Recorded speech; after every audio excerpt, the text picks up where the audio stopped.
Salut à tous. Aujourd'hui avec Noé, on va vous présenter le royaume de Kensuke de Michael Morpurgo. Bon, je vous ai déjà dit le titre et l'auteur, mais sachez que le livre a été édité sous la bannière de l'éditeur anglais Egmont Group en 1999. Ce n'est qu'un an plus tard que le livre parut en France, grâce à la traduction de Diane Ménard, sous la maison d'édition Gallimard dans l'édition jeunesse. Malgré le fait que l'histoire soit plutôt loufoque, on a tous les deux eu une vraie impression de réalisme, grâce notamment à Michael, qui est un garçon tout ce qu'il y a de plus banal. Bah oui, on a tous plus ou moins joué au foot dans la cour d'école avec ses amis. Ce livre est un roman de 153 pages. Et maintenant, nous allons parler des thèmes de ce livre. Les principaux thèmes de ce livre sont la solitude, par exemple quand Michael se retrouve seul dans sa grotte, ou encore quand il est seul à la barre et que ses parents sont pas bien. Il y a également le désarroi, la colère, mais aussi la tristesse de ses parents qui cherchent en vain Michael durant très longtemps. Et on aborde aussi dans ce livre des sujets plus sensibles, un peu plus piquants comme le chômage ou encore le braconnage. L'histoire est celle d'un garçon de 11 ans, Michael, qui part faire le tour du monde à la voile avec ses parents qui ont perdu leur travail. Seulement, sa mère tomba malade et un jour de gros temps, il passa par-dessus bord. Il se retrouve alors sur une île a priori déserte avec sa chienne, Stella Artois. Il tente alors de ne pas céder au désespoir, mais un mystérieux inconnu lui apporte tous les matins à manger et à boire. Il rencontre un jour cette personne qui lui dit de rester de son côté de l'île et de ne pas chercher à signaler la présence d'humains sur cette île. Malgré cette dispute, ce vieil homme nommé Kensuke et Michael deviennent amis et se découvrent.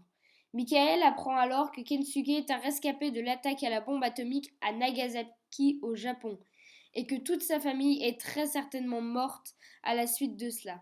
Il a alors décidé de rester vivre seul sur cette île. Michael arrive cependant un temps à convaincre Kensuke de partir et de chercher sa famille. Plus tard, un bateau passa au loin et Michael veut allumer le feu de détresse. Kensuke l'en empêche. Le bateau était rempli de bandits venant sur l'île afin de tuer des singes. Kensuke et Michael vont alors cacher les singes dans une grotte cachée. Heureusement, les bandits n'ont trouvé aucun singe à tuer. Seulement, un jour, une jonque passa, et Kensuke permit à Michael d'allumer le feu. C'étaient ses parents. Mais Kensuke renonça alors à partir et fit jurer à Michael de ne pas parler de lui durant 10 années. Dans cette histoire, les personnages principaux sont Michael, un petit garçon anglais de 11 ans. Il est le personnage principal de l'histoire. Il est courageux et un peu têtu. Kensuke Ogawa, c'est un vieil homme japonais. Il représente à la fois le monde asiatique dans son ensemble par son caractère et son mode de vie très simple, et le traumatisme de Nagasaki, refusant la réalité et préférant vivre seul plutôt que de chercher la réalité. Les parents de Michael. Ils sont audacieux et quand ils se lancent dans un projet, ils y vont à fond. Les orang-outans et Stella Artois sont également des personnages principaux. Dans ce livre, le décor change 2 fois. Il est tout d'abord très simple, celui d'un garçon de 11 ans vivant avec ses parents en Angleterre. Puis il devient un petit peu plus imprévisible car ils partent faire le tour du monde à la voile.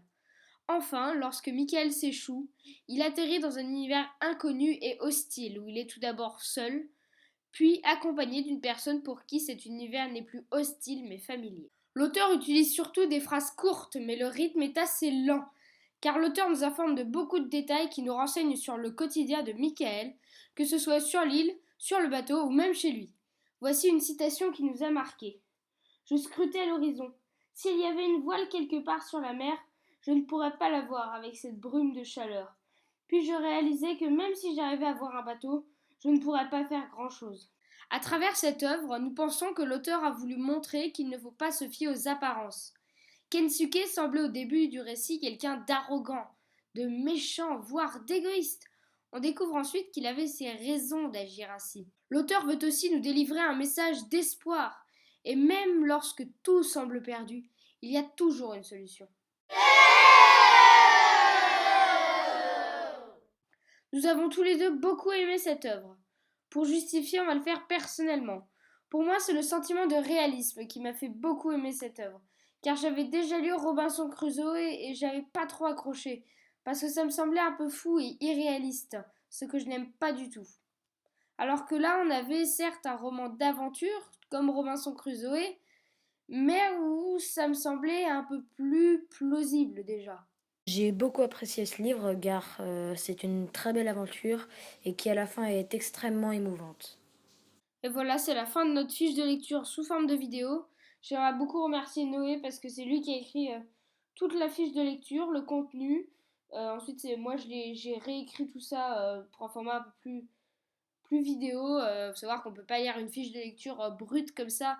Et derrière, même si on fait un très bon montage, ça le fait pas parce que c'est un peu soporifique. Il faut trouver quelque chose une voix un peu plus interactive et qui parle un peu plus.